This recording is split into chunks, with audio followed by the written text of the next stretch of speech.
about a man named Carl. Carl was a quiet man. He didn't talk much. He would always greet you with a big smile and a firm handshake.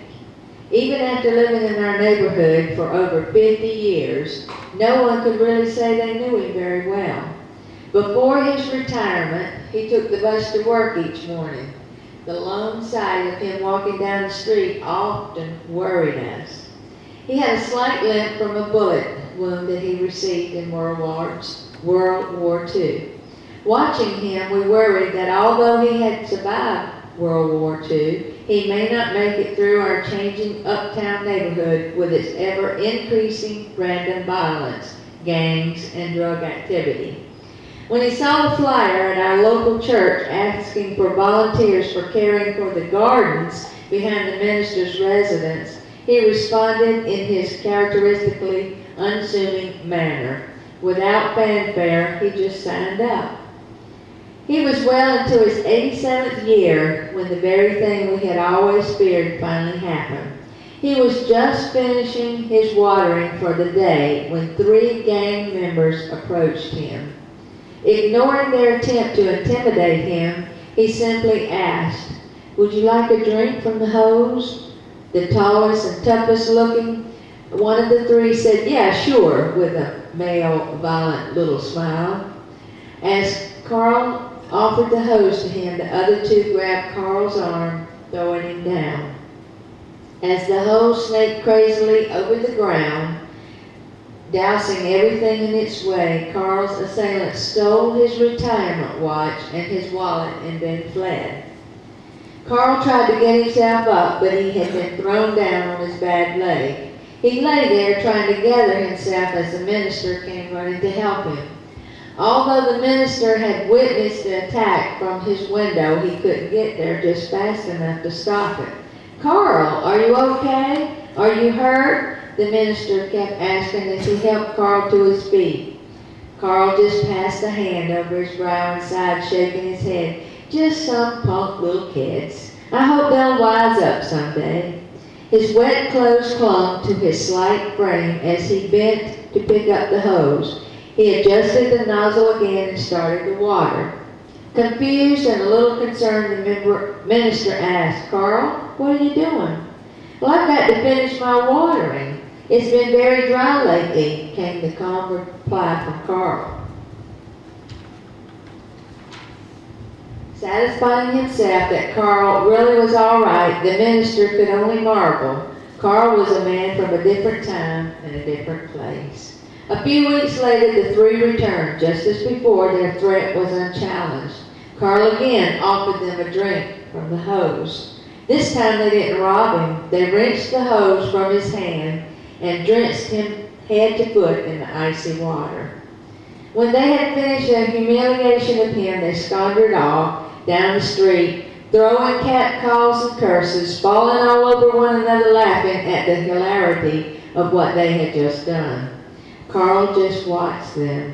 Then he turned toward the warmth-giving sun, picked up his hose, and went on with his watering. The summer was quickly fading into fall when Carl was doing some tilling when he was startled by the sudden approach of someone behind him. He stumbled and fell into some evergreen branches.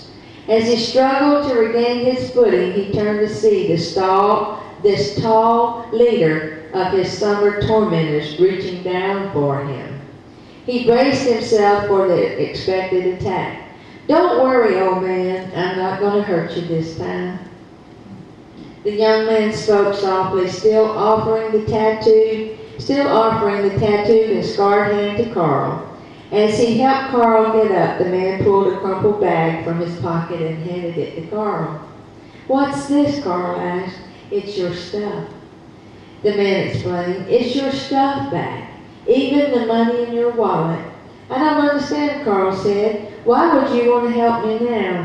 The man shifted his feet, seeming embarrassed and ill at ease. "I learned something from you," he said. "I ran with that gang and hurt people like you when we picked you because you were old and we knew we could do it. But every time we came and did something to you, instead of yelling and fighting back, you tried to give us a drink. You didn't hate us for hating you. You kept showing love against our hate." He stopped for a moment. "I couldn't sleep after we stole your stuff, so here it is back." He paused for another awkward moment, not knowing what more there was to say. That bag's my way of saying thanks for straightening me out, I guess.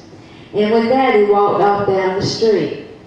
Carl looked down at the sack in his hands and gingerly opened it. He took out his retirement watch and put it back on his wrist. Opening his wallet, he checked for his wedding photo.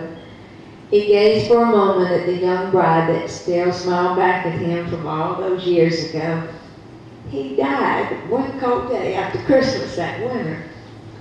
Many people attended his funeral in spite of the weather. In particular, the minister noticed that a tall young man that he didn't know sat quietly in a distant corner of the church. The minister spoke of Carl's garden as a lesson in life. In a voice made thick with unshed tears, he said, "Do your best and make your garden as beautiful as you can." No one can see. We'll never forget Carl and his garden. The following spring, another flyer went up, and it read, "Person needed to care for Carl's garden." The flyer went unnoticed by the busy parishioners until one day when a knock was heard at the minister's office door. Opening the door, the minister saw a pair of scarred and tattooed hands holding the flyer. "I believe this is my job, if you'll have me," the young man said. The minister recognized him as the young man who had returned the stolen watch and wallet to Carl. He knew that Carl's kindness had touched and turned this man's life around. As the minister handed him the keys to the garden shed, he said, "Yes, go take care of Carl's garden and honor him." The man went to work, and over the next several years he tended the flowers and vegetables just as Carl had done.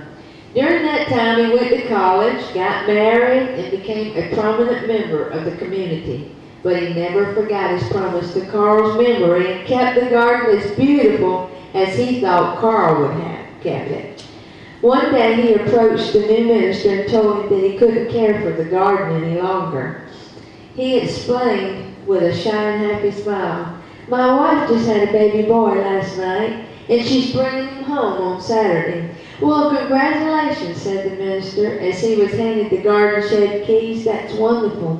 What's the baby's name?" "Carl," he replied.